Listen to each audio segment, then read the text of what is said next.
Berarti sebelum adanya kerajaan Siak, ya. berarti kerajaan Gasib udah berdiri. Udah berdiri. Oh, situ Jadi ya. saya pun ini ngeri sedap juga nih. Yang sampai sekarang menjadi misteri. Itu adalah sering juga didatangi oleh orang-orang dari Jawa. Orang Jawa bisa Datang sampai ke ke sini. Riau. Ya, untuk bersemedi gitu. Berarti ada cerita yang bisa orang yang bercerita kepada masyarakat Jawa tentang makam ini. Berarti makam ini sangat dikenal berarti, Pak. Ini yang kita nggak tahu. Soalnya zaman itu HP nggak ada. Iya, benar. HP nggak ada. TV pun hitam putih kan. Menarik. Dan juga radio pun waktu itu ya siaran pun dari Malaysia yang dapat. Secara lokal ada tapi kurang jelas itu. Frekuensinya rendah. jadi apa namanya? Ini yang menjadi nggak habis pikir sama saya, dan juga kok bisa tahu orang dari Jawa sana datang ke sini pakai pompong lewat Sungai Siak dari Pekanbaru dari sini pakai pompong, terus dia sama masyarakat kami yang ada di Kuala itu minta antarkan ke sini Untuk berziarah. untuk ziarah sekaligus bersemedi sampai kadang-kadang seminggu 3 malam. Setelah itu baru dia minta jemput. Jauh-jauh datang dari Ya, Jawa ya. hanya untuk bersemedi Untuk bersemedi. di makam Putri Kacamayang.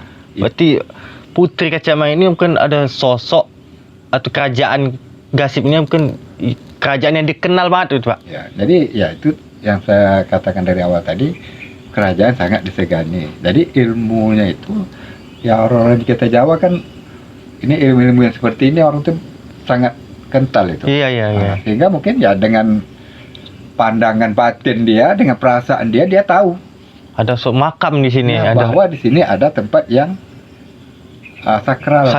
Atau tempat apa namanya nih yang inilah agak ini. yang berbau mistik lah, Pak, itu. Mistik, ya. Iya. Kalau nggak, mana tahu orang itu ke kuburan biasa, mana ada dia datang. Datang ya. Kok di sini dia Berarti tahu gitu. kuburan istimewa ini, Pak. Padahal satu-satunya kuburan ya cuma di sini itu yang kuburan Putri ini tadi. Ada sosok daripada Putri Kacamayang ini dari dulu pun sudah dikenal. Malahan di Pekanbaru itu ada namanya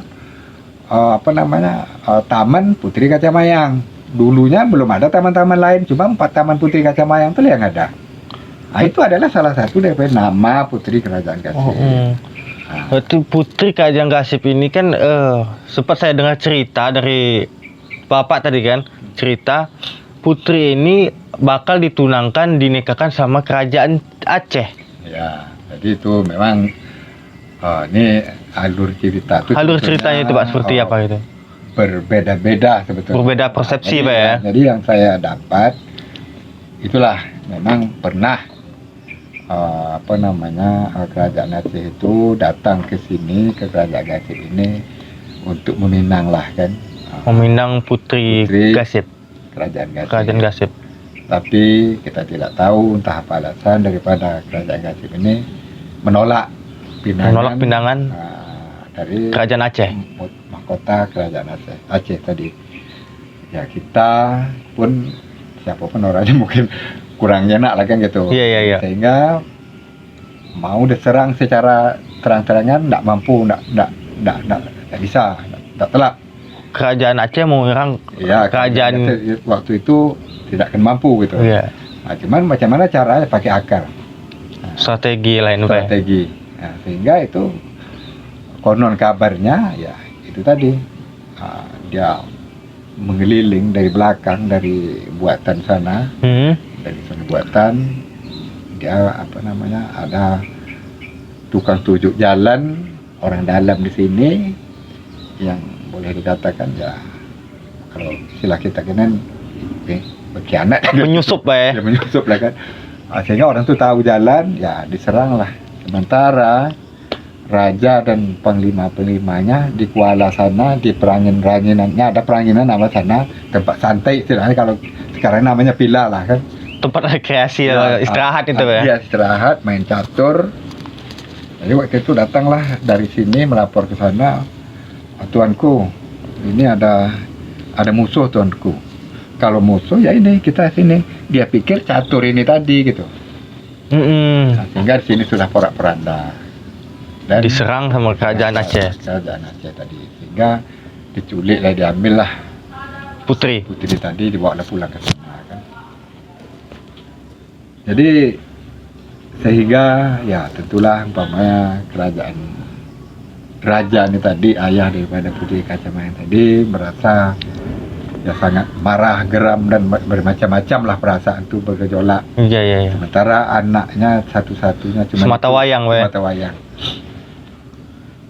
Nah, dan Panglima Gimbal militer tidak tinggal diam. Serang balik gitu. Ya, dia menghadap dengan raja, dia mohon dengan raja dengan tangan dia sendiri mau mengambil kembali putri di Aceh sana. Itu kalau cerita daripada yang saya dapat, itu dia cuma 2 orang pergi. Menyerang kerajaan Aceh. Ya, dia bukan menyerang, enggak. Ke sana Mengambil putri itu ya. ya, dengan cara dia. Jadi bagaimana cara dia untuk mendapatkan putri itu di sana? Setelah dia menyamar menjadi nelayan. Oh, sama Ya. Intel kalau sekarang Ya, Intel lah ya, Pak. ya, jadi itu tadi dia mau pergi itu pun informasi dia sudah mempersiapkan kayu, entah kayu apa, dicobanya, dilemparnya kayu itu, kena lah batang kempas, Kayu kempas. ya patah kayu itu. Dan dulu ada namanya kempas pontong kata orang kan. Mm-mm. Jadi itulah bekas daripada melepas geram, diambilnya sepotong kayu, dilemparnya. Mm-mm. Nggak tahu lah besar apa kayunya. Jadi konon kabarnya pun dia bawa pancing gitu. Pancingnya pun anak kempas bujang. Anak kempas bujang. Ya, anak kempas bujang tuh ya anak batang kempas, dia kan lurus tuh, kecil. Kira-kira mungkin ya ukuran 25 cm lah, Iya, iya. makanya diambil untuk pancing. Nah, umpannya ya kerbau 1 ekor. Umpan kerbau Umpan 1 ekor. pancing. Gitulah. Jadi kita bisa membayangkan sekarang ikannya apa yang makan. Ya itulah ikan dua zaman dulu kan paus kan. Itu kan ikan apa namanya purbakala dulu. Yang paling kecil kan ikan paus. Iya iya iya. Binatang darat yang paling besar, kalau yang paling kecil dulu gajah. Gajah. Kalau sekarang kita gajah tuh ngeri nengok, kalau dulu itu kan paling kecil binatang. Oh, Dan ada lagi dinosaurus segala macam. Kalau zaman dahulu kan burungnya Iya, iya. pun tidak sama dengan burung kita sekarang. Iya. Nah, jadi ya itu tadi kalau kita cerita itu, kalau umpama kita apakan sekarang itu kayak nggak masuk akal gitu. Iya iya. Nah, sehingga cerita tuh apa namanya, ndak ini sama kita apa nonton sinetron sekarang, sinetron kerajaan tuh kok orang bisa terbang, apa keris bisa melayang. Ya memang zaman dulu seperti itu. Itu kan legenda atau Legenda sejarah. memang seperti itu. Dia kok bisa dari sini ke Aceh sana nggak pakai apa, cuma pakai dondang saja. Dondang. Ya nama dondang tuh kayak rakit, Mm-mm. ada layarnya dan pakai galah gitu. Pakai bambu itu Ya, dorong gitu ya. Memang dia ada layarnya. Melalui samudera apa itu? Kalau dari sini ke Aceh sana itu. Hmm. Apa namanya? Selat apa? Melaka. Selat Melaka. Ya kan? Iya iya iya. Jadi sampai di sana dia itu tadi, ya udah dia berlabuh di dekat apa namanya kerajaan Aceh. Aceh. Ya dia pakai apa, dia enggak ditanya pun dia enggak bunyi, seperti apa suaranya enggak tahu orang kan. Ini orang di Laret itu ya udah pesta pora gitu. Iya. Nah, nikahkan ini tadi kan. Nikahkan putri Kacamayang tadi, Pak. Ya betul. Jadi sehingga waktu itu dia sampai entah berapa hari, itu 3 hari mungkin. Ya, dia naiklah ke darat malam tuh kan. Jadi yang namanya waktu itu kalau pesta ini bukan tanggung-tanggung, paling kecil pestanya 7 hari 7 malam kan. Pesta kerajaan, Pak. Pesta kerajaan itu, potong kerbau segala macam. Nah, sehingga ya beliau naik itu ya pokoknya masakan orang itu apa namanya yang di dalam kuali besar itu ya berlompatan keluar gitu, kayak hidup gitu. Kerbau Dalam yang kuali sudah- besar Ya, kerbau yang sudah dipotong-potong, diracik-racik. kayak berantakan gitu, Pak. Berantakan pokoknya.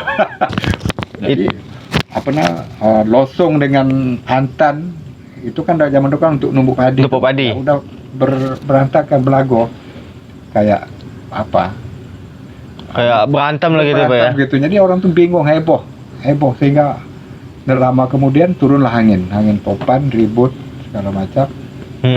Ya, jadi dia mulai nampak itu ya dihadapkanlah dengan harimau, pokoknya menatang yang buas lah. Itu yang diserang oleh kerajaan ini. Mulai orang tuh udah sadar, tahu bahwa ini Panglima datang ya. Maka disonsonglah dengan harimau dan juga menatang buas lainnya. Ya Panglima Gimam kalau menatang itu harimau segala macam itu kayak megang kucing aja dia kan. tinggal los ya udah jinak gitu. Waktu sangi saktinya Panglima ya, gitu Pak ya. Jadi sakti. Itu. Sehingga waktu itu ya dia tidak ada perlawanan secara fisik terlalu ini, betul tidak ada. Dia seperti itu aja. Dia porak-poranda, orang pun bingung. Waktu itulah kesempatan dia ngambil daripada putri. Ngambil putri Kacamayang dari tangannya kerajaan Aceh. Kayak ambil itu dia pun melarikan diri. Dia tidak mau repot-repot melawan ya, dia lari. Juga saya sampainya separuh jalan, singkat cerita, tidak sadar putri yang ada di genggaman pelukan dia ini udah tidak ada, meninggal Pak. Tapi dia pun merasa sangat bersalah sekali dan kesal. Dan dia menghadap dengan raja. Pokoknya dia apapun hukuman dia siap untuk menerima. Tapi kerajaan bijaksana, ya bukan itu yang penting. Putrinya sudah kembali, biarpun dalam keadaan tidak bernyawa. Jadi kekecewaan itu pun ada sedikit terobati putrinya, makanya ya jika cerita dikuburkanlah di makam. Dikuburkan di sini Pak. Ya, makam di sini. Dan beberapa tahun, berapa bulan setelah itu mungkin tidak ini lagi, sebab putrinya tidak ada, maka beliau tidak betah dan juga beliau pun menghilang. Raib gitu aja. Jadi kayak gitu saja. Bersamaan dengan Panglima Gimbam tadi. Raib gitu aja, hilang begitu aja Pak. Hilang begitu aja. Maka ya itulah ya, mungkin cerita yang saya dapat. Ini mungkin versi Bapak ini itu Pak. Versi saya yang saya dapat. Itu pun Allahu a'lam. Iya. Ini itu pun tidak bisa menjadi acuan secara ini belum. Sebab ini perlu kita teliti. Iya, ketua revisi lagi nanti. Untuk membuat konten ini pun saya mengharap kepada anak-anak muda supaya kalau bisa ini, kalau memang ini kita gali secara mendalam, ya boleh ini kita teliti dan juga mungkin secara ilmiah kan, supaya ini kita tahu yang sebenarnya seperti apa. Iya betul. Memang ini bangunan ini tidak salah saya tahun 2006 bangun ini. Yang membangun adalah Pemda Siak. Yang tadinya yang saya katakan ya cuman ya seperti nencannya saja. Dan juga waktu itu masuklah PT Asra, maka waktu itu dibuatlah pagarnya dari besi. Waktu itu oleh manajemen PT KTU waktu itu. Jadi adalah sedikit nampak agak lumayan. Dan saya pun waktu itu baru menjabat 1 tahun menjadi kepala desa dari 2005 itu, tak salah saya ini 2006, maka didirikanlah ini oleh Pemda Siak atas usulan kami melalui musrenbang di desa Kolokasip waktu itu masih desa kan. Iya. Jadi dan di sebelah sana itu ada musola juga. Ini alhamdulillah dibangun itu melalui Polda Pekanbaru. Oh, bukan dari pihak perusahaan Pak? Bukan, itu dari Polda. Tak salah saya itu dari Polda itu. Dari Polda, kalau tak salah kan. Yang musola. Iya.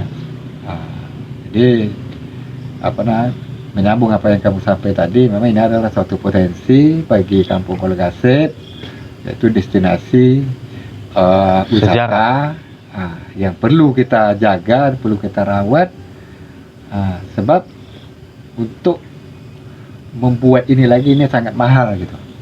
Sayang kalau ini kita biarkan seperti ini kan. Iya. Maka juga kita mengimbau juga kepada pemerintahan kampung kan, Pak ini minta diperhatikan lah. Ya ini seperti ini Lebih udah bagus ini dibersihkan. sebetulnya, ada bunga-bunga ini bagus. Dulunya kan ini ada kayu-kayu kasia nih. Hutan, ini ya. kayaknya udah ditumbang, diganti dengan bunga-bunga. Tapi ini pula gitu, ditumbang kasia, diganti Tidak terawat dengan lagi. rumput. Nah, jadi enggak ini kurang terawat sampai di dalam sih kayak saya tengok tadi juga ada rumput. Sebetulnya udah penataan udah bagus nih, udah bagus penataannya. Mantap. Terima kasih untuk Pak Basri Hasan telah memberi keterangan menurut versi beliau mengenai sejarah Putri Kacamayang. Mungkin bagi teman-teman yang lebih mengetahui sejarah Putri Kacamayang, tulis di kolom komentar. Dan jangan lupa subscribe, like, dan jangan lupa notifikasi loncengnya. See you.